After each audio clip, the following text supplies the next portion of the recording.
3 yang ditinjau ya. Ada tiga tinjauan lapangan yang dilakukan oleh Sania. Baiklah, silakan kepada Sania, saya berikan waktu untuk presentasi yang sudah dikerjakan. Sebelumnya yang saya hormati ya Bu Cut Suci Alfiana sebagai pembahas 2, dan Ibu Dewi Purnamasari STMT sebagai pembahas satu. Bu Cut atau Bu Dewi ya? Pembahas 1 itu Ibu Dewi, Bu Cut pembahas 2.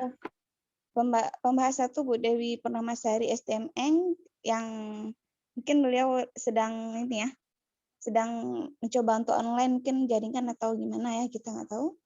Baiklah, silakan Sania, kita dengarkan presentasi dari Sania Alfiani mengenai laporan kinerja yang sudah dikerjakan, laporan praktek yang sudah dikerjakan di kampus Universitas Teguh Umar ya, di gedung kampus. Silakan. Baik, sebelumnya saya ucapkan terima kasih kepada Ibu Pimpinan Seminar. Langsung saja.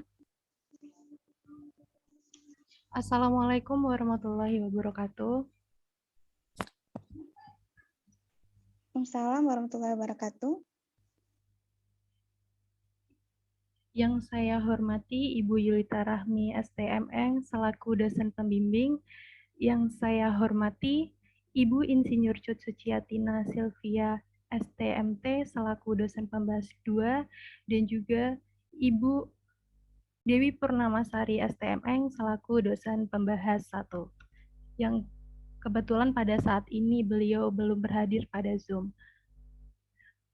Puji syukur kehadirat Allah Yang Maha Esa, yang mana dengan rahmat dan hidayahnya, kita semua dapat berkumpul dalam keadaan sehat walafiat tanpa suatu halangan apapun pada hari ini. Serta salawat dan salam kita sanjung-sajikan kepada junjungan Nabi besar Muhammad SAW. Pertama-tama saya ucapkan terima kasih kepada Ibu dosen pembimbing beserta Ibu dosen pembahas yang telah berkenan untuk mengikuti kegiatan pada siang hari ini. Langsung saja, pada kesempatan kali ini saya akan memaparkan hasil laporan kerja praktek saya yang berjudul Proyek Pembangunan Gedung U2 Segmen C Universitas Teguh Umar. Sebelumnya perkenalkan saya untuk memperkenalkan diri terlebih dahulu, yakni nama saya Sania Alfiani dengan NIM 1905903020037 dengan bidang struktur.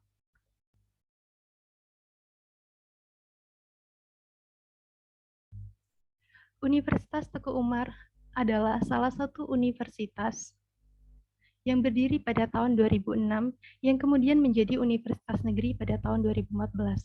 Universitas Teguh Umar saat ini terus melakukan pembangunan infrastruktur, salah satunya adalah pembangunan gedung kuliah terintegrasi. Pembangunan gedung kuliah terintegrasi U2 segmen A rampung di tahun 2019, dan pembangunan gedung kuliah terintegrasi U2 segmen B rampung di tahun 2020. Dan sekarang sedang dibangun pembangunan gedung kuliah terintegrasi U2 segmen C yang diperkirakan akan rampung pada tahun 2023. Dari proyek ini diharapkan dapat dijadikan sebagai sarana dalam menunjang proses belajar oleh mahasiswa dan mahasiswi yang sedang menempuh pendidikan di Universitas Teguh Umar. Untuk lokasi proyek ini sendiri berada pada kompleks kampus Universitas Teguh Umar, tepatnya pada Jalan Alu Penyareng, Kecamatan Merebo, Kabupaten Aceh Barat. Untuk tujuan proyek ini sendiri, yakni yang pertama, melanjutkan pembangunan gedung kuliah terintegrasi Universitas Teguh Umar. Yang kedua, menambah fasilitas gedung perkuliahan yang masih belum cukup. Yang ketiga, memberikan pemikiran dan pengembangan aplikasi penelitian dalam pendidikan yang berkarakter. Dan yang keempat, mengembangkan kompetensi untuk mahasiswa. Nah, untuk sumber dana dari proyek ini sendiri berasal dari APBN atau Anggaran Pendapatan dan Belanja Negara melalui dana SBSN atau Surat Berharga Syariah Negara tahun anggaran 2022 sebesar Rp75.552.261. Nah, untuk organisasi pada proyek ini sendiri, seperti kita lihat pada gambar, untuk pemilik proyeknya adalah Universitas Teguh Umar. Nah, untuk konsultan manajemen konstruksi adalah PT Manggala Karya Bangun Sarana KSO CVD Mitra Karya Cipta Konsultan, di mana untuk konsultan perencana dipegang oleh CVD Mitra Karya Cipta Konsultan dan manajemen konstruksi dipegang oleh PT Manggala Karya Bangun Sarana. Nah, untuk kontraktor pelaksana dipegang oleh PT Sumber Alam Sejahtera. Nah, untuk saya sendiri pada saat itu melaksanakan kerja praktek melalui kontraktor pelaksana yakni PT Sumber Alam Sejahtera. Untuk pekerjaan yang saya ikuti ada 3. Yang pertama pondasi, yang kedua ada pekerjaan kolam pedestal, dan yang terakhir adalah pekerjaan slope.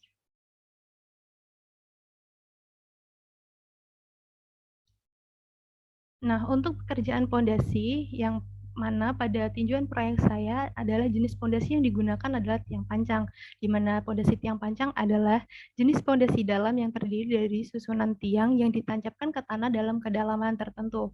Nah, untuk pekerjaan pondasi ini sendiri, saya klasifikasikan kembali menjadi 2 subklasifikasi. Yang pertama ada pekerjaan pondasi tiang pancang, dan yang kedua adalah pekerjaan pile cap. Nah, untuk jenis pekerjaan pondasi tiang pancang dan juga pile cap pada proyek ini sebenarnya ada 4 jenis. Namun untuk lokasi tinjauan proyek saya itu ada 2 jenis yang dikerjakan, yakni untuk tipe P1 dan P2. Ini adalah denah lokasi tinjauan yang saya lakukan tinjauan dari keseluruhan grid 1 hingga 14, saya meninjau dari grid 1 hingga 8 untuk grid A hingga F.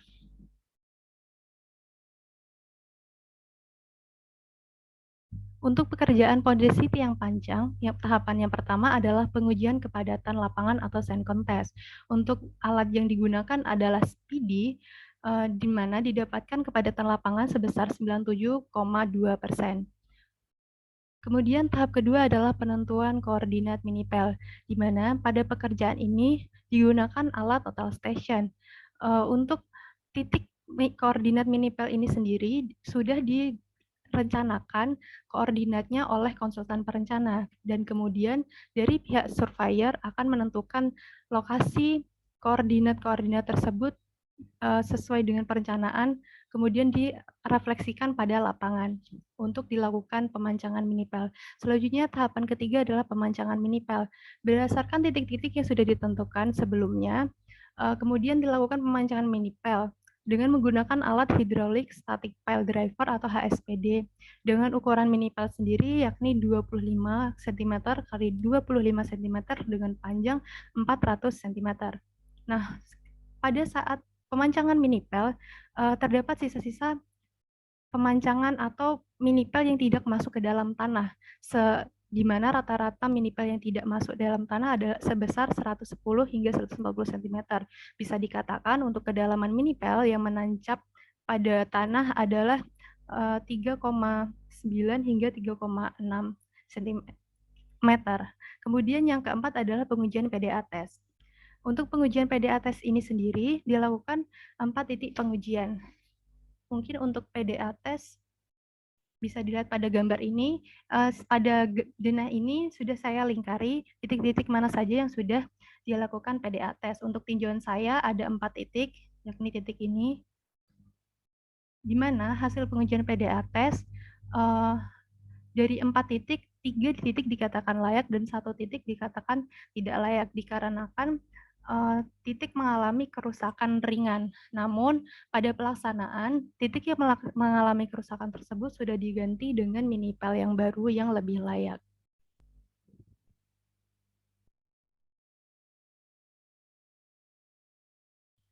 Kemudian untuk pekerjaan kedua pada pekerjaan pondasi adalah pekerjaan pile cap, di mana tahapan pertama adalah galian dan lantai kerja. Untuk galian ini sendiri adalah pekerjaan menggali sisa-sisa tanah pemancangan minipel yang dimana bertujuan untuk mendapatkan elevasi pile cap yang ditentukan. Untuk pekerjaan galian sendiri dilakukan dengan menggunakan scope dan jackhammer. Jackhammer ini sendiri digunakan untuk memangkas sisa minipel yang masih melebihi elevasi dari pelcap itu sendiri. Kemudian pembuatan lantai kerja. Untuk pembuatan lantai kerja terdiri dari dua bahan, yakni ada pasir 5 cm dan juga beton cor 5 cm. Kemudian tahap kedua adalah pembesian. Untuk pembesian pelcap yang saya cantumkan pada slide adalah pelcap untuk tipe P1, yakni ukurannya 225 kali 300 kali 60 cm. Untuk tulangan yang digunakan adalah besi ulir ukuran 22 sebagai tulangan atas, besi ulir ukuran 13 sebagai tulangan tengah, dan besi ulir ukuran 16 sebagai tulangan bawah. Untuk selimut beton dari pelcap itu sendiri adalah 7,5 cm. Nah, selanjutnya adalah pemasangan backcasting. Untuk pemasangan backcasting ini sendiri digunakan polywood setebal 15 mm dan juga kayu ukuran 5 kali 7 cm. Kemudian tahap selanjutnya adalah pengecoran dari pelcap, di mana digunakan beton ready mix K300 dengan bantuan alat konkret mixer truck dan juga vibrator. Dan pada saat pengecoran juga dilakukan uji selam, di mana didapatkan rata-rata uji selam adalah sebesar 7 cm. Dan juga pada saat pengecoran, dari pihak kontraktor pelaksana juga melakukan pembuatan benda uji untuk kemudian dilakukan pengujian uji tekan pada lab yang tersedia pada Universitas Teguh Umar.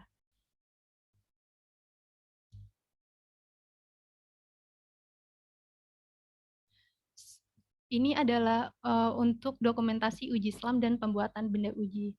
Selanjutnya tahap yang terakhir adalah pembukaan backcasting. Backcasting pada pelcap sendiri dibuka setelah 1 hari pengecoran. Hal ini dilakukan karena berdasarkan informasi yang diberikan oleh pihak kontraktor pelaksana, dari pihak kontraktor memesan beton ready mix yang sudah diberikan admixture. Jadi untuk beton ini sendiri sudah memiliki tambahan admixture dan bisa dibuka backcastingnya setelah 1 hari pengecoran. Ini adalah dokumentasi untuk pembukaan backcasting pelcap. Kemudian untuk pekerjaan yang kedua adalah pekerjaan kolom pedestal. Untuk definisi kolom pedestal itu sendiri adalah kolom yang dipasang untuk menyalurkan gaya-gaya normal yang disebabkan oleh berat bangunan itu sendiri menuju pelcap. Untuk langkah-langkah pengerjaannya, yang pertama ada pembesian, di mana untuk tinggi dari kolom pedestal ini terhitung titik 0 ketinggian kolom pedestal dari pelcap adalah 75 hingga 90 cm. Ketinggian ini berbeda-beda menyesuaikan dengan aslof yang direncanakan. Jadi titik aslof ini digunakan sebagai parameter atau acuan ketinggian dari kolom pedestal itu sendiri. Jadi setiap titik dari kolom pedestal berbeda-beda. Kemudian untuk tulangan yang digunakan adalah besi ulir ukuran 25 sebanyak 32 buah untuk tulangan utama dan juga besi ulir ukuran 13 dengan jarak 100 mm untuk tulangan sengkang. Kemudian untuk pemasangan backcasting masih sama seperti sebelumnya menggunakan polywood dengan tebal 15 mm dan kayu 5 kali 7 cm. Untuk pengecoran menggunakan beton ready mix ukuran K300 dengan alat konkret mixer truck dan vibrator dengan uji selam rata-rata 7 cm dan juga dilakukan pembuatan benda uji.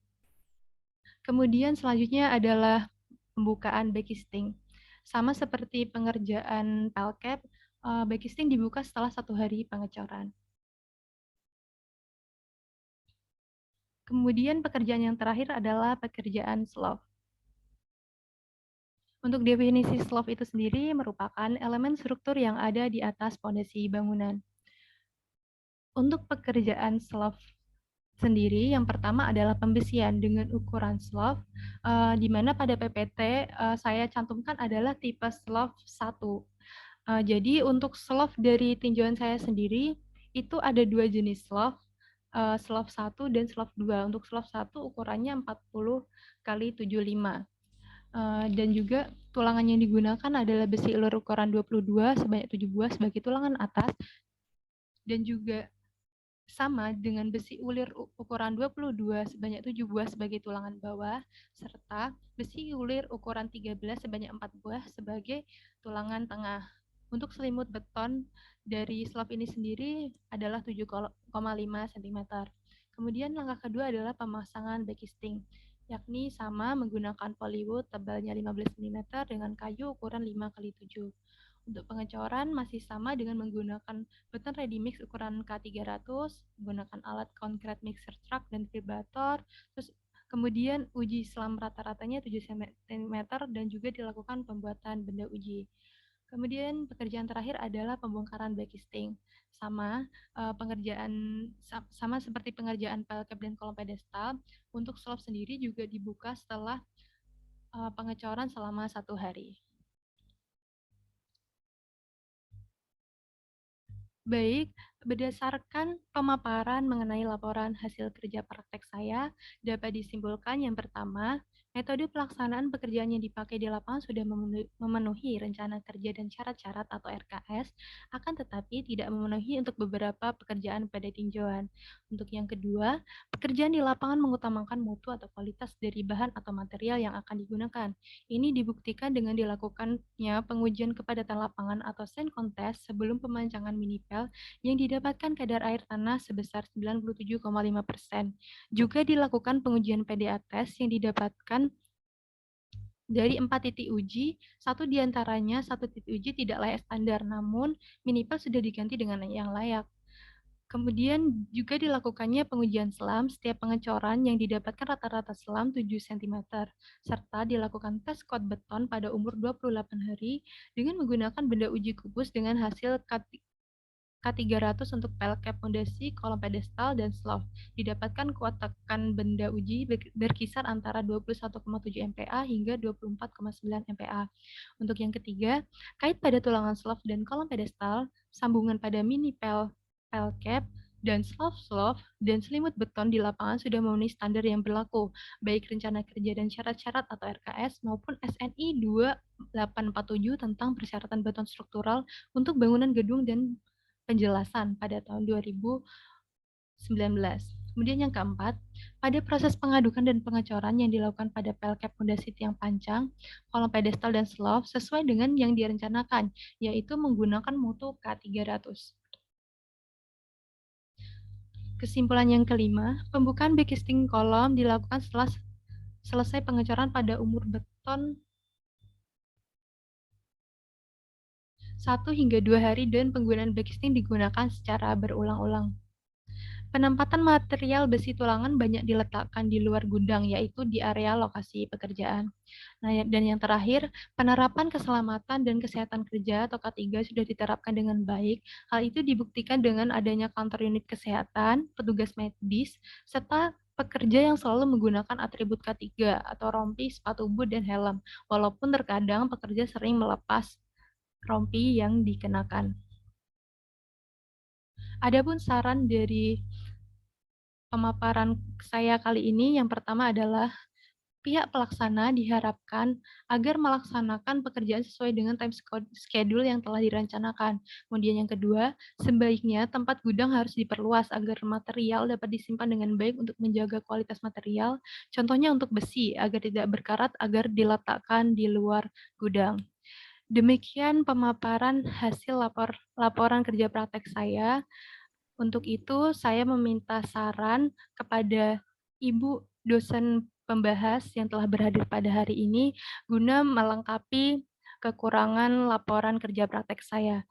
Saya kembalikan lagi kepada pimpinan sidang seminar. Baik, setelah kita dengarkan mengenai pemaparan gedung segmen C Universitas Teguh Umar dari Saudara Sania Alfiani, baiklah sekarang kita akan dengarkan beberapa saran dan yang akan diberikan oleh pembahas 1, Ibu Dewi Purnamasari STMN.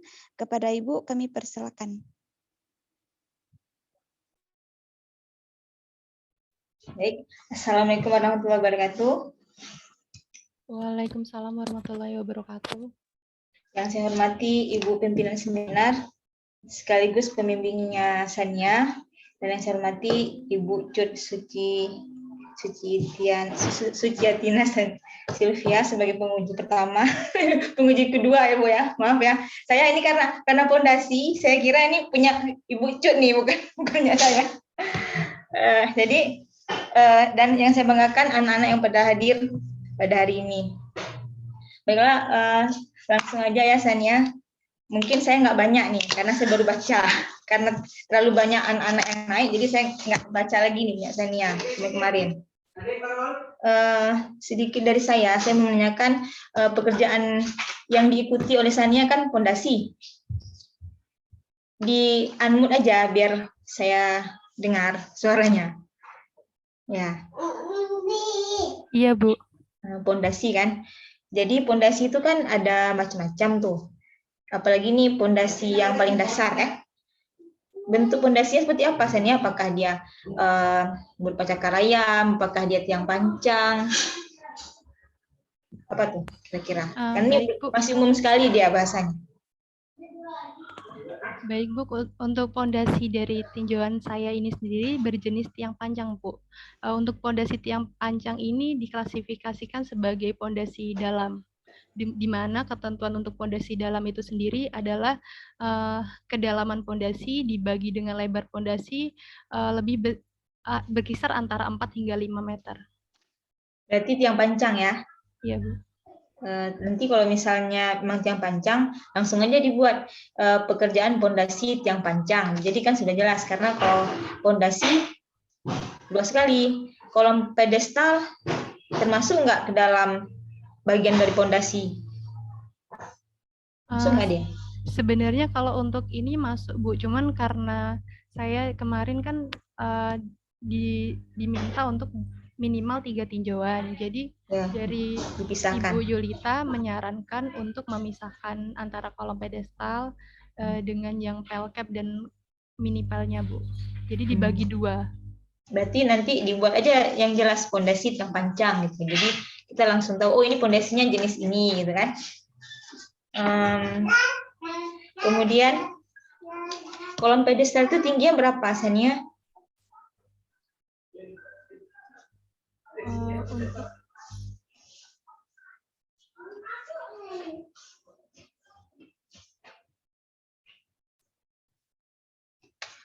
Untuk ketinggian kolom pedestal sendiri berbeda-beda Bu, berkisar antara 75 hingga 90 cm. Ini data yang saya dapatkan ketika saya berada di lokasi proyek. Kenapa berbeda? Karena ketinggian dari kolom pedestal ini menyesuaikan dengan as dari slope-nya Bu. Jadi as slope-nya kan sama ketinggiannya, elevasinya. Jadi karena tanah keras pada di dasar itu kan ketinggiannya berbeda-beda. Jadi didapatkan elevasi dari pelcap itu berbeda-beda Bu. Tidak sama. Jadi untuk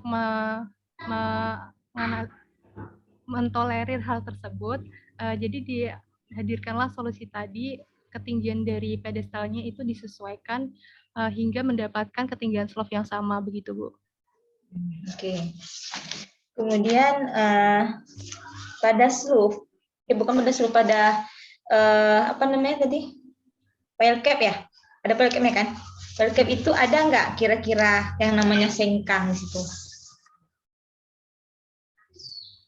Coba dilihat gambarnya. Baik.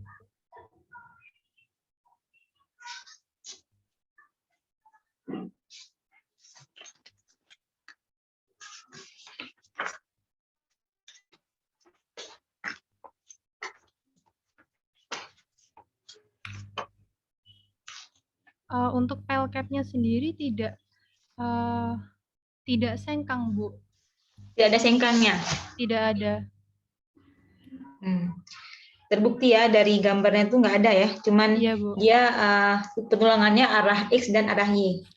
Ya, iya, seperti itu ya. Kalau di besteknya gimana?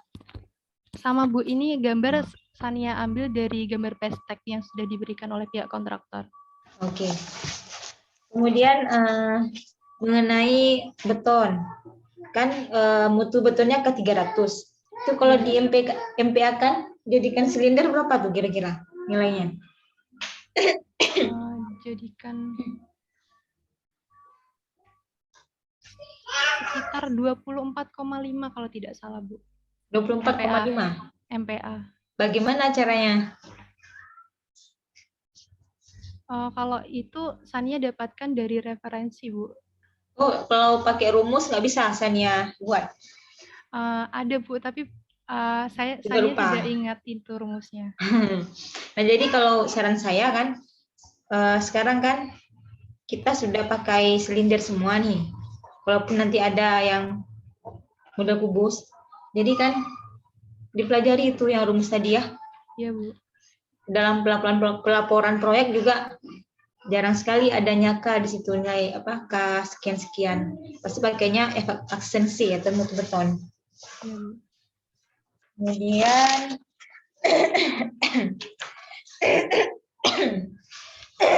saya lebih serak suaranya. Kemudian ini saya lihat ada slope-nya ini, apakah dia bentuknya berbentuk U, mengikuti U, melengkung, apakah dia bentuknya sembarang, apakah dia persegi panjang biasa? Kalau bentuknya, Bu, itu persegi panjang biasa, balok. Hanya saja titik-titik titik buhulnya, Bu, itu menyesuaikan dari koordinat si pondasi, Bu. Tapi pertemuan dari titik ke titik itu tetap garis lurus gitu, Bu. Berarti dia tetap lurus. Iya, Bu. Tetap lurus. Jadi bagaimana tuh? Pasti nanti di situ ada sudutnya kan? Otomatis ada sudutnya. Gimana caranya supaya dia nggak bersudut? Maksudnya supaya menyatukan antara balok slope yang arah X dan arah Y, bagaimana cara menyatukannya? Karena kan dia bentuknya harus bentuk U, bentuknya harus melengkung. Gimana di lapangan cara buatnya?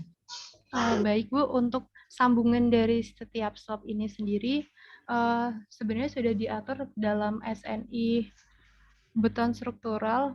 Nomornya saya share. Untuk sambungannya itu sendiri sesuai dengan SNI tersebut adalah 40 kali diameter tulangan. Itu sambungan lewatan, bukan? Sambungan lewatan untuk, coba dicek lagi. Ini yang saya bilang antar joinnya, join antara slope dan slope.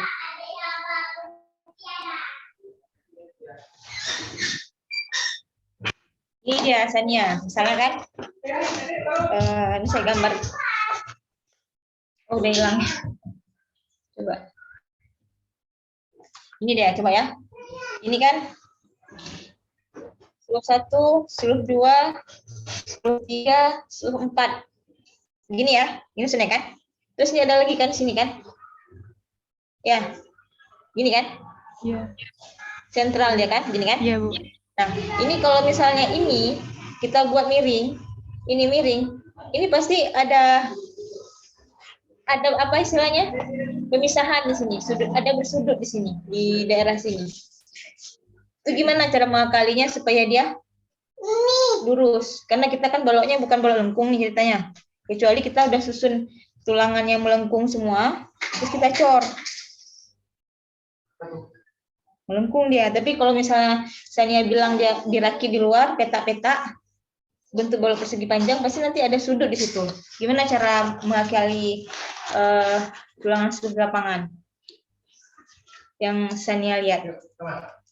Kalau yang Sania lihat cuman di ini, Bu. Kalau di lapangan dia disambungannya seperti pada gambar itu, Bu.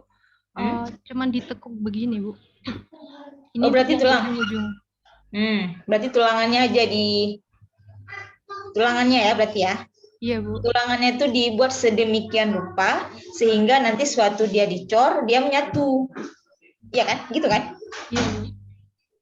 Tulangannya dirakit di luar, masukkan ke lapangan, apa dirakit di lapangan langsung?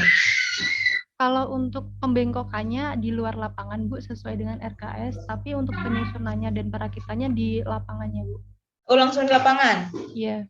Oh gitu, berarti bisa disesuaikan berarti? Iya, Bu. Oke. Kalau kayak gitu nggak masalah. Oke, terus lagi lanjut ya. Sania tahu uji selam tes, pengujian selam? Tahu, Bu. Gimana caranya? Untuk pengujian selam itu sendiri, dia menggunakan kerucut Abrams, di mana mortar yang hendak kita uji itu dimasukkan ke kerucut Abrams per sepertiga bagian, Bu. Setelah itu kita tusuk dengan penusuknya sebanyak 27 kali, Bu. Terus Kemudian dilakukan langkah yang sama, sepertiga lagi, ditusuk lagi 73 kali, dan yang terakhir, sepertiga bagian terakhir, sama juga langkahnya. Setelah itu, kerucut Abrams-nya ditarik ke atas, dan dilihat dari mortarnya. Kalau nanti setelah itu diukur ketinggian mortar awal sebelum dikeluarkan dari kerucut Abrams dengan mortar yang setelah dikeluarkan dari kerucut Abrams. Nah, selisih dari ketinggian kedua mortar tersebut menjadi nilai selamnya, Bu. selisih ketinggian mortar. Selisih ketinggian mortar antar mortar maksudnya. Yang awalnya kan masih di kerucut Abrams, Bu, belum dikeluarkan. Itu ketinggian awalnya. Terus ketinggian kedua adalah setelah ditarik kerucut Abrams kan mortarnya dia lebih rendah. Jadi selisih ketinggian yang awal dengan yang setelah mortarnya dikeluarkan dari kerucut Abrams, Bu. Jadi kalau misalnya di lapangan, gimana cara ukurnya tuh? Kalau Gimana cara ukurnya tuh? Sedangkan yang di dalam kerucut Abrams sudah keluar dia. Gimana cara ukurnya? Kok bisa kita tahu? Nah, itu gimana caranya tuh? Coba dilihat. Jadi kerucut Abrams-nya itu diberdirikan di samping mortar yang setelah diuji. Gitu. Terus diukur dengan meteran, Bu. Ya, kayak gitu dia. Maksudnya dari alatnya itu sendiri, dari alat ujinya itu kita ukur dengan puncak ketinggian mortarnya. Mortar itu apa Sania? Mortar itu beton segarnya, Bu. Segar Sania ya, refresh. Kemudian satu lagi saya tanya nih mengenai pakai ini kan, pakai mixer kan, mixer truk ya? Iya, Bu. Batching plan ya istilahnya. Iya, Bu. Itu kira-kira berapa menit sekali itu? Maksudnya dia berputar kan, berapa menit, dan jangan sampai dia mengeras sudah tecor semua tuh, tahu nggak? Per meter kubik. Mohon maaf, Bu, kalau yang hal tersebut Sania Nggak tidak tahu. bisa menjawab. Itu ada di buku tuh. Kalau Sania bisa nanti untuk pengetahuan selanjutnya bisa baca buku ya. Di situ di buku beton banyak, buku tekton. Jangan malas baca. Oke, sekian saja dari saya. Saya kembalikan pada pimpinan seminar. Assalamualaikum warahmatullahi wabarakatuh. Waalaikumsalam warahmatullahi wabarakatuh. Baik, terima kasih kepada Ibu Dewi Purnamasari yang telah banyak memberikan saran pembahasan kepada Saudari Sania Alfiani ya.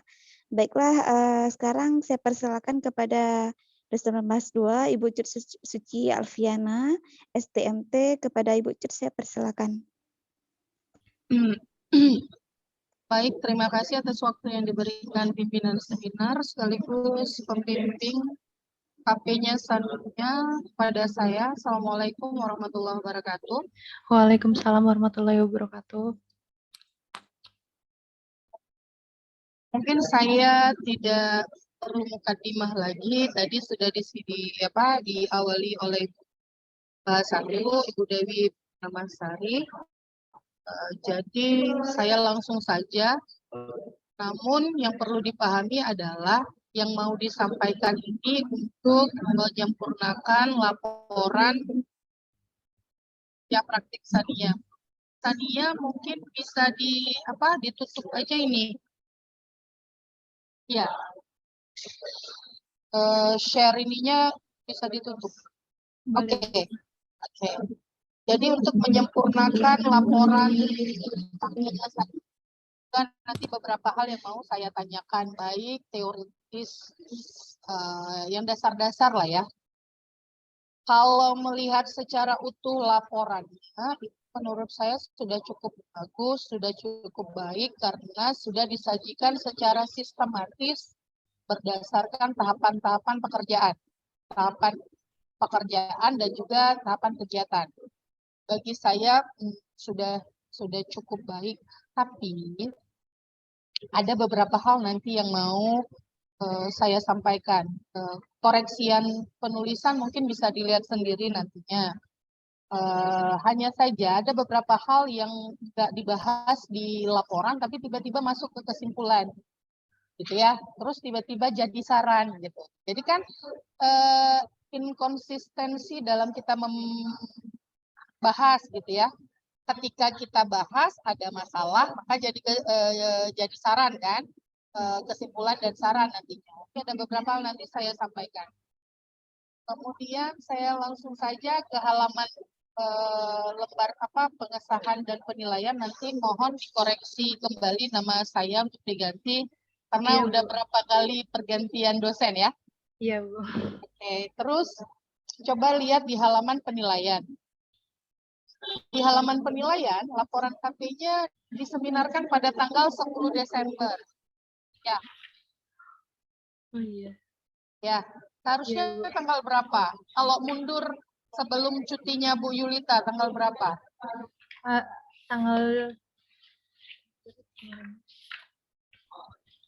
Nah, nanti dicek aja lagi ya. Cuman ada kekeliruan fatal. Kenapa? Dibuat diseminarkan tanggal 10 Desember. Tapi lembar konsultasi menyatakan ACC revisi dan ini tanggal 15.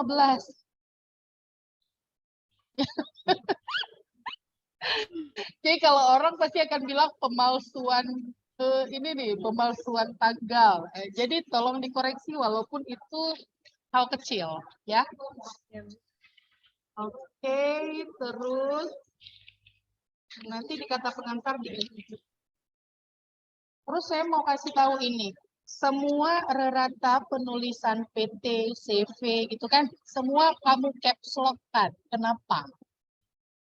Kenapa harus dalam huruf besar? Apakah ada ketentuan menyatakan bahwa menyebutkan PT sumber bla bla bla, PT Manggala bla bla bla itu harus dengan huruf gede semua? Baik, Bu.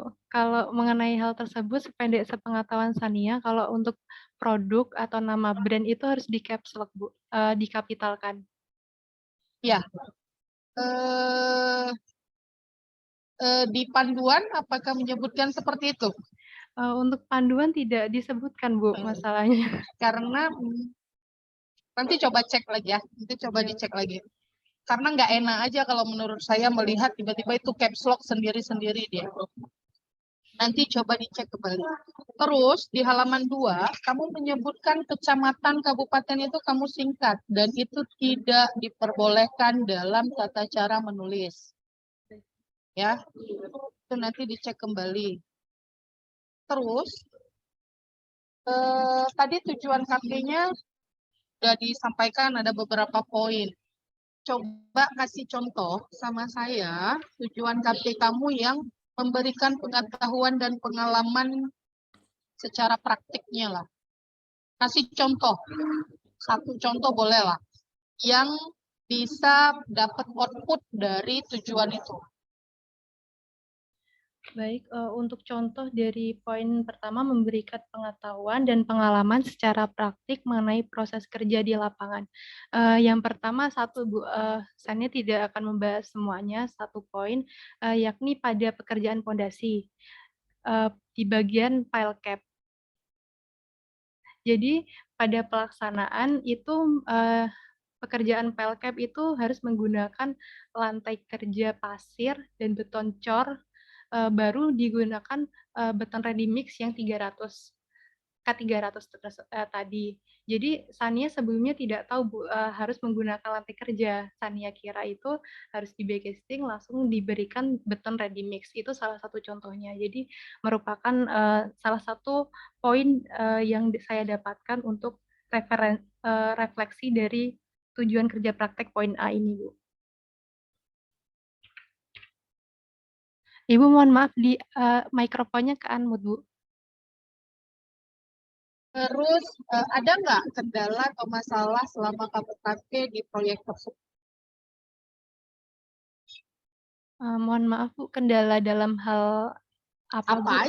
Apa aja kendala untuk selama kamu memperoleh ilmu di lapangan atau kendala mengenai antar orang-orang yang ada di dalam proyek tersebut, apapun itu, ada nggak kendala selama ini? Mungkin untuk kendalanya sendiri yang pertama ini Bu, untuk RKS. Dari pihak kontraktor itu mengizinkan saya untuk mendapatkan RKS setelah saya KP di situ. Jadi setelah KP baru diberi RKS, tinjauan saya sudah selesai. Jadi saya mencoba mengkoreksi hal-hal yang ada di lapangan dengan RKS itu setelah tinjauan selesai, Bu. Jadi kendalanya cuma di situ. Cuman saya juga walaupun tidak mendapatkan RKS pada saat itu, saya mencoba mencari spesifikasi seperti SNI dan lain sebagainya untuk menjadi acuan dalam meninjau tinjauan saya. Suasana selama KP antar masing-masing pekerja atau ketika mau mengecek data perencanaan yang di lapangan dengan gambar kerja itu ada masalah nggak? Ada kendala nggak?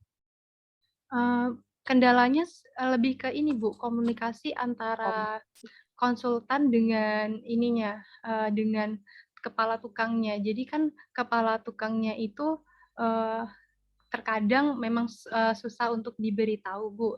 Jadi kendalanya cuma di situ. Seperti kemarin akan ada bermasalah untuk beberapa tinjauan, dikasih tahu pihak MK-nya, mohon maaf bukan konsultan dari MK-nya, tapi kepala tukangnya masih ngeyel gitu, Bu. Cuma di situ saja, Bu. Oke. Terus kalau yang menyangkut dengan bidang struktur sendiri, tadi kan menyambung dengan Bu Dewi nanya tadi kan, apa beda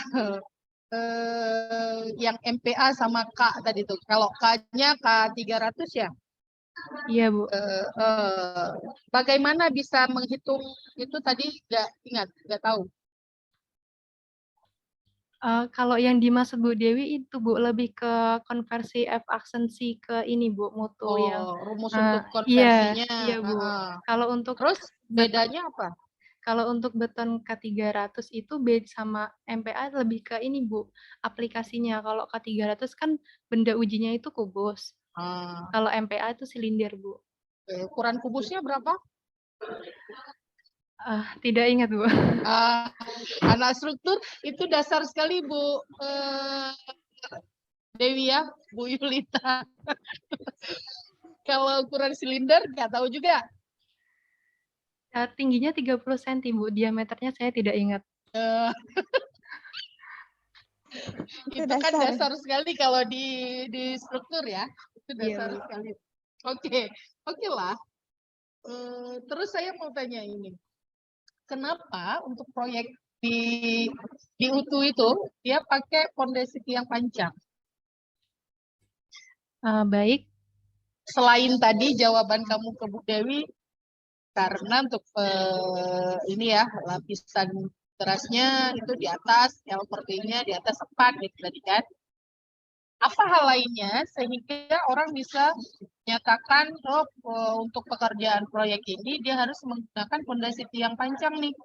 Nah kalau berdasarkan kedalaman, kenapa nggak sumur ini aja beton cyclop aja, beton cyclop dari yang pondasi sumuran kan bisa juga. Apa kira-kira menurut Tania? Baik Bu, sependek sepengetahuan Sania, kenapa digunakan pondasi tiang pancang untuk gedung ini? Yang pertama Bu, gedung utuh kan difungsikan sebagai gedung sarana perkuliahan, jadi beban yang dipikul itu cukup besar. Dan kemudian untuk berat konstruksi itu sendiri atau beban matinya juga cukup besar, mengingat konstruksinya ini adalah 4 lantai. Itu yang pertama. Jadi bisa dikatakan beban yang harus dipikul oleh pondasi adalah besar. Jadi daya dukung dari tanah yang ada di UTU sendiri, kalau kita lihat kan jenis tanahnya itu gambut kan Bu. Untuk beban konstruksi yang sebesar itu ditambah lagi beban hidup yang ada di dalamnya, jadi daya dukung dari tanah itu mungkin tidak akan mendukung dari beban si konstruksi dan beban hidup itu sendiri.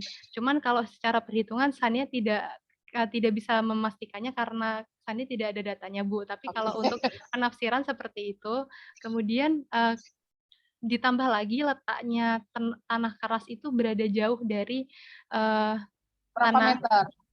Kalau dari uji sondir dari pihak kontraktor dulu mengatakan 4 meter, Bu. Ini filenya masuk berapa kedalamannya? Kalau minipal yang masuk 3,7 sampai 3,9. 3,7 sampai 3,9. Harusnya 4. Kalau data sondir itu yang didapatkan yang dipakai yang paling dalam, Bu, 4 meter. Begitu. Tapi ada yang ada dibahas nggak bahwa kedalaman mini filenya di beberapa ini sekitar 3,7 sampai 3,9. Di laporan saya bilangnya bukan kedalaman minipel tapi sisa pemancangan, Bu. Oh, sisa pemancangan. 110 Kenapa? hingga 140 cm. Tapi di halaman apa nih 56 coba Sania lihat. Itu sebelum tahap pekerjaan fondasi, itu kan cuma menyebutkan ukuran mini pile 25 kali 25 kali 40 cm. 400 cm, Bu, mohon maaf. 400 cm kan? Dan Iya, Bu. kedalamannya di antara 110 sampai 140 cm. Salah, Bu, maksudnya itu sisa minipelnya itu, Bu. Nah, artinya kan ada kekeliruan penulisan sama yang pembahasan kamu. Tadi saya dengar waktu kamu jelasin ke Bu Dewi. Sama juga dengan paparan kamu. Jadi, yang salah ya di buku berarti ya? Iya, Bu. Oke, itu koreksiannya saya. Terus, saya mau kasih saran gini. Kamu semua denah kan kamu masukin ke laporan. Saran saya, kalau pembesian mungkin boleh kamu munculin yang agak nampak detailnya. Tapi kalau yang lain, saran saya rujuk saja ke lampiran, jadi nggak usah double. Di lampiran karena lebih jelas terlihat denah kayak P1A, P2A gitu kan. Kalau ini jadi kayak gambar denah buta gitu. Saran saya, jadi rujuk saja ke lampiran berapa, gambar berapa, halaman berapa. Ya, ada beberapa mungkin yang harus kamu buang. Biar rujuk saja ke lampiran, tapi detailnya aja kamu ceritakan di sini. Ceritakan apa yang kamu dapat, kamu lihat, dan masalahnya sesuai tidak? Ada ketidaksesuaian nggak dengan RKS? Ada ketidaksesuaian nggak dengan SNI? Kalau menurut kamu, ada nggak yang tidak sesuai dengan rencana kerja RKS sama SNI lah, spesifikasinya. Ada nggak di 3 tinjauan kamu, Sania? Baik, Bu. Kalau untuk 3 tinjauan saya, itu sebenarnya sudah mengupayakan di lapangan sesuai dengan RKS dan SNI, namun ada beberapa hal yang dia tidak sesuai, Bu. Nah, contohnya apa yang tidak ada kesesuaian? Contohnya yakni yang satu itu adalah pada pengujian sign contest, Bu. Mungkin kalau dari SNI tidak disebutkan syarat yang seperti RKS, di mana RKS mengatakan uji sign contest itu bisa dilakukan per 500 meter persegi per titik ujinya begitu. Tapi setelah ditinjau dari di lapangan itu dia dilaksanakan sekitar 622,5 meter persegi per titiknya. Itu gimana tuh? Itu gimana jadi? Kalau tidak sesuai, semua yang dikerjakan harus sesuai dengan RKS harusnya kan? Iya, Bu. Panduannya RKS lah. Itu gimana tuh? Apa yang kamu simpulkan ketika itu ini nggak sesuai RKS? Mungkin maksudnya kalau ya lanjut. Mungkin kalau dari pemahaman Sania, Bu, karena dari SNI tidak mengatur, mungkin secara teori tidak apa-apa. Cuman kalau secara legalitasnya itu, secara mungkin bisa jadi permasalahan hukum, Bu, gitu. Bisa dijerat ke hukum karena dia berkaitan dengan dokumen RKS kan, Bu, begitu. Oke. Terus tadi Sania bilang bahwa, dan digambar juga, kalau saya melihatnya, kalau dokumentasi kamu yang begitu banyak, kamu memaparkan step-step pekerjaan, saya meyakini kamu memang ada di lokasi. Ya kan? Semua tahapan itu kamu ikuti. Nah, cuman saya mau tanya, tadi Sania sebut ada dilakukan pengujian PDA. Pengujian PDA itu apa, Lu? PDA tes itu pengujian untuk ini Bu, mengetahui Apa? Enggak, PDA itu apa kepanjangannya?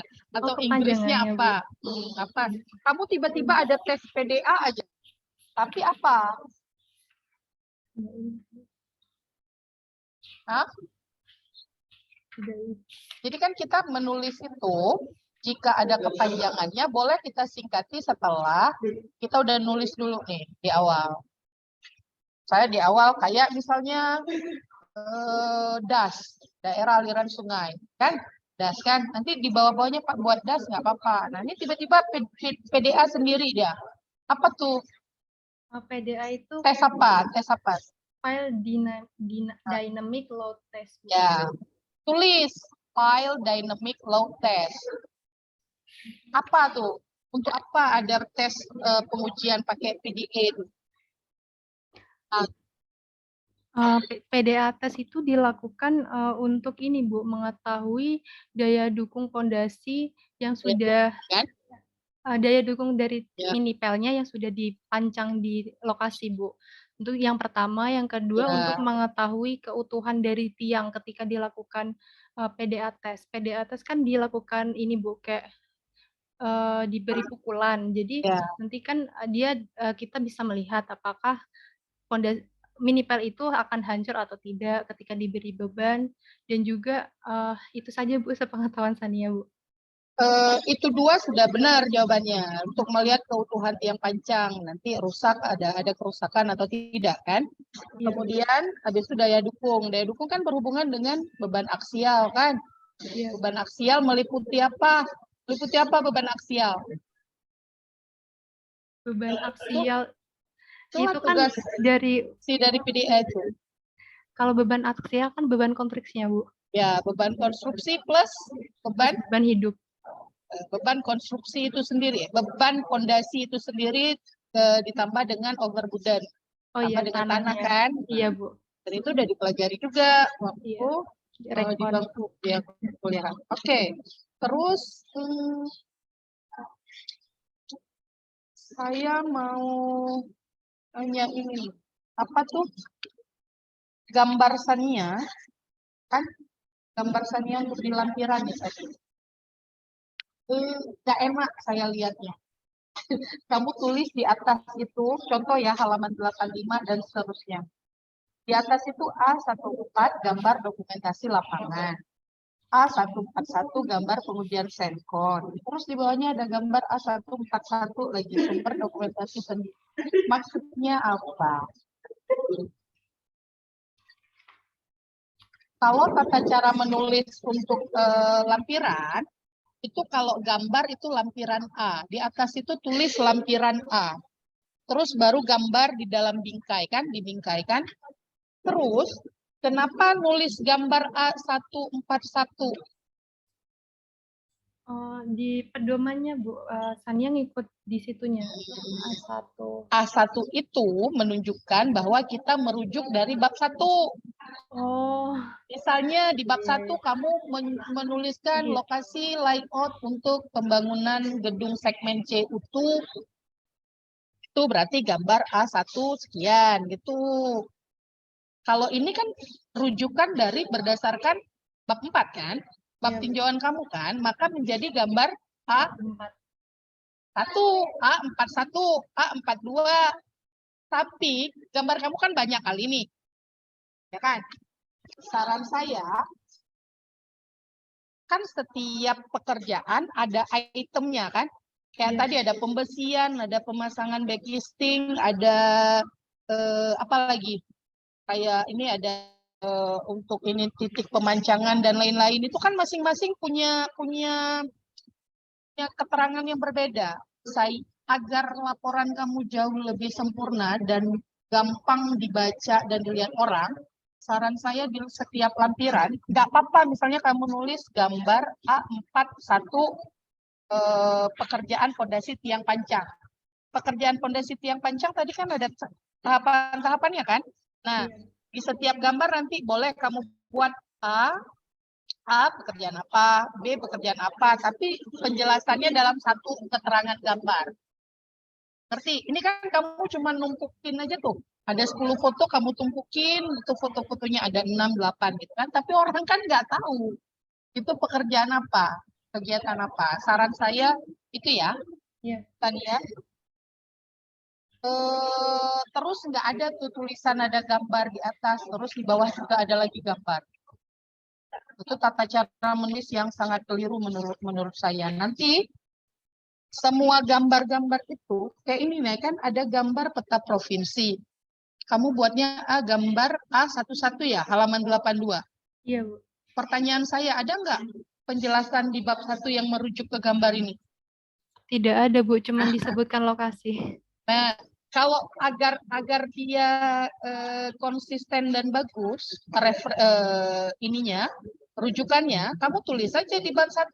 Kan kamu ada menjelaskan Putu ini provinsi terletak di provinsi Aceh. Nah, nanti yang menjelaskan merujuk ke gambar layout dan lain-lain kamu jelaskan. Jadi jangan tiba-tiba muncul aja gambar tuh, tapi nggak ada rujukan, kan rugi dia. Ditaruh tapi nggak ada yang merujuk dia, benar kan? Iya, Bu. Nah, itu juga yang hal lainnya ya. Terus kalau yang lapangan tadi udah banyak disampaikan oleh Bu Dewi.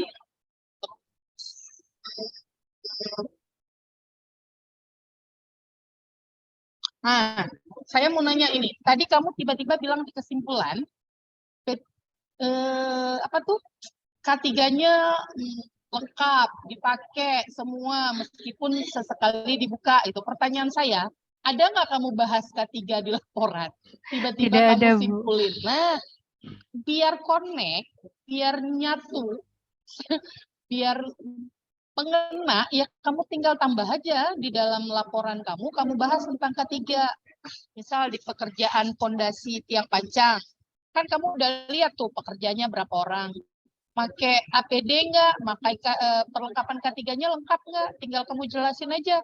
Pada pekerjaan pondasi tiang pancang, seluruh pekerja menggunakan, nah gitu-gitu. Sehingga kamu connect.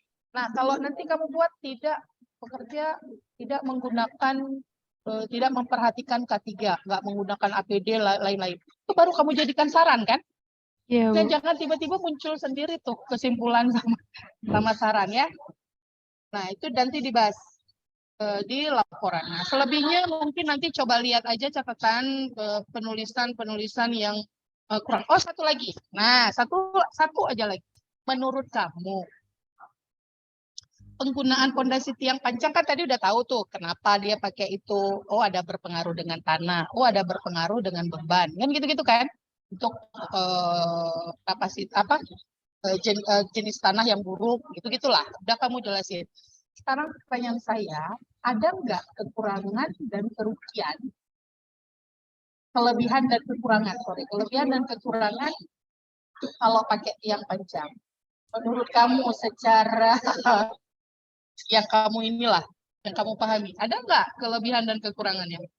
Baik, Bu. Untuk kelebihannya udah pasti yang pertama ini, Bu. Cepat pengerjaannya. Kemudian karena konstruksinya itu juga sudah sesuai dengan lokasi, jadi itu juga termasuk keuntungan. Nah, untuk kerugiannya ini, Bu, biayanya mungkin mahal karena kan jarang orang memakai konstruksi tiang pancang begitu untuk wilayah Aceh Barat. Itu doang. Iya, Bu. Oke, kalau kekurangan mungkin mahal kan? Iya, Bu. Ya, kalau kelebihannya kan ya dia kan bisa mampu memadatkan tanah, ya kan?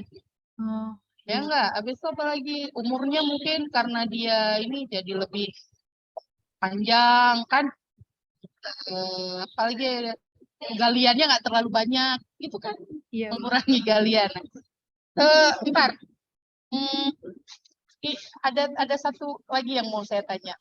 Tadi kan ukuran pile cap-nya berapa tadi? 225 kali 300 ya? 300, iya, Bu. Dengan ukuran mini pile 25 kali 25. Iya, Bentuknya persegi berarti ya? persegi, Bu. Oke, yang mau saya tanyakan, menurut Sania, dengan ukuran pile cap 225 kali 300, mini pile-nya 12. Iya, 12. Ya, 12. memenuhi nggak? Maksudnya dia kan punya syarat tuh. Dia punya syarat dalam satu pile cap berapa jarak antara mini pile, berapa jarak antara dinding ini dengan mini pile. Tahu nggak tuh bahwa ada syarat itu?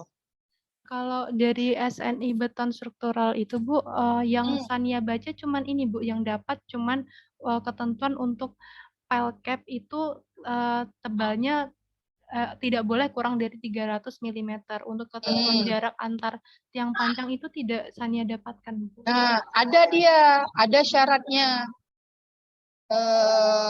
Syarat yang menyatakan jarak antar mini pile dari tepi pile cap ke mini pile berapa. Bergantung dia bentuk atau type dari mini pile. Kalau dia silinder, bagaimana? Kalau dia persegi gimana? Dia ada syarat tuh. Misalnya kalau ini apa bentuknya persegi kan? Iya. Kalau persegi maka dia jarak antara mini pile itu antara tiang satu dengan tiang lainnya itu 2 kali dari sisi dari dimensi dia tadi. Nah, jadi cukup nggak? Sesuai nggak dengan syarat yang diatur gitu? Ada tuh, nanti baca lagi.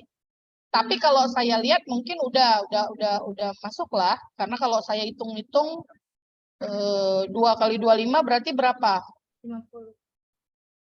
50. Di situ 75 ya? Iya. As ke asnya kan, as ke as Iya. antara mini pile. Oke lah, udah. Nah, itu ada. Sania harus paham juga itu, meskipun ini ya, belum tahu.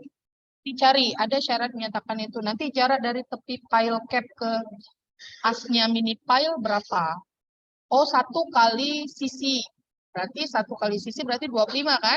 Iya, Kamu Bu. punya berapa? 37,5 kalau nggak salah lihat saya lihat di gambar. Itu udah terpenuhi. Nah, itu boleh sebenarnya Sania sampaikan pada pekerjaan mini pile disyaratkan sesuai dengan SNI atau apa gitu kan, jarak antar mini pile sekian, 2 kali sisi dari ukuran mini pile. Tepi pile cap ke ke tiang panjang yang mini pile-nya itu 1 kali sisi. Nah, di lapangan yang dibuat itu sudah sesuai dengan ini. Jadi itu bisa disampaikan. Itu kan berkaitan dengan syarat-syarat teknisnya, ya. Itu mungkin saran saya coba Sania tambahkan aja. Karena tadi kan udah berkurang dengan gambar-gambar denah tadi ya. Terus kan Sania bilang ini yang terakhir, sorry. Tadi ada berapa? 4 titik untuk 4 yang Sania sampaikan tadi ke Bu Dewi. 4 titik apa tuh tadi? 4 titik P1A, B itu gitu ya? Titik apa tuh? Senkon apa titik apa? Itu pengujian Senkon dan PDA tes, Bu. Nah, di gambar ini yang Sania masukkan di halaman 56 kan ada 8, yang kamu bulat-bulatkan 8 kan? Iya. Nah, kamu delineasi lagi titik kamu yang mana, yang 4 itu. Oh, begitu. Kalau begini, orang akan mikir kamu ninjau 8 titik. Paham Baik, Bu. maksud saya? Oke. Paham, Bu. Oke. Baik, mungkin hanya itu saja masukan dan saran dari saya. Mudah-mudahan bermanfaat untuk kesempurnaan laporan KP Sania Alfiani. Selanjutnya saya kembalikan ke pimpinan seminar Ibu Julita. Saya akhiri. Assalamualaikum warahmatullahi wabarakatuh. Waalaikumsalam warahmatullahi wabarakatuh.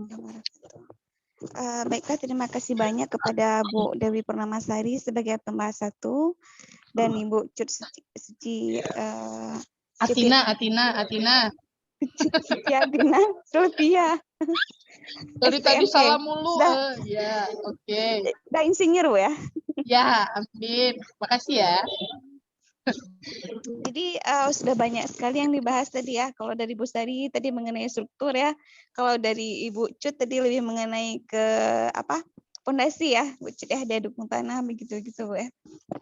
Baik, mungkin nanti ditambahkan lagi mengenai yang sudah kita dibahas tadi ya, Sania ya.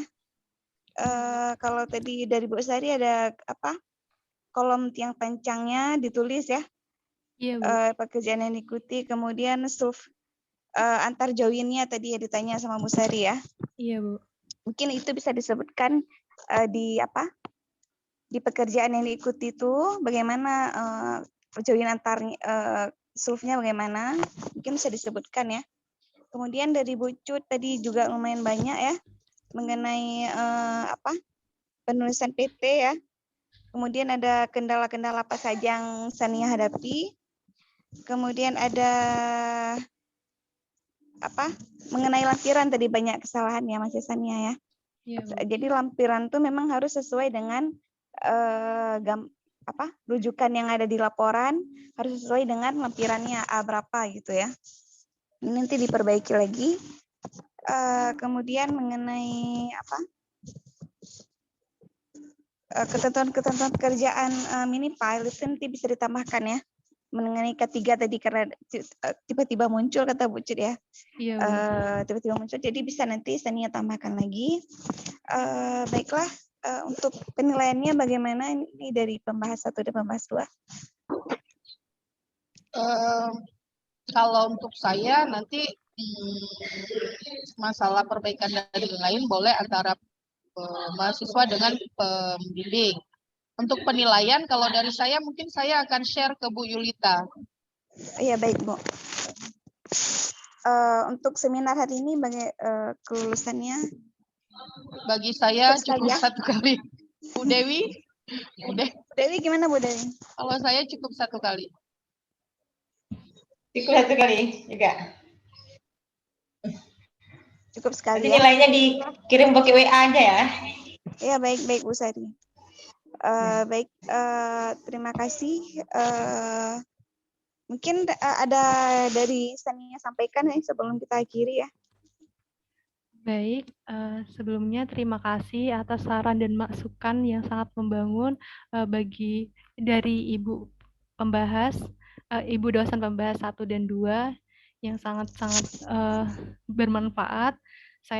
Yang akan saya gunakan sebagai rujukan untuk memperbaiki laporan saya. Dan juga saya ucapkan terima kasih yang sebesar-besarnya baik untuk Ibu Yulita Rami selaku dosen pembimbing saya yang sudah bersedia untuk membimbing saya, bersedia untuk mengarahkan saya selama saya menjalani kerja praktek pada semester ini. Terima kasih.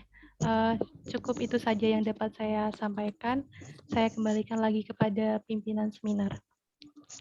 Baik, untuk perbaikan 1 minggu atau 2 minggu ya?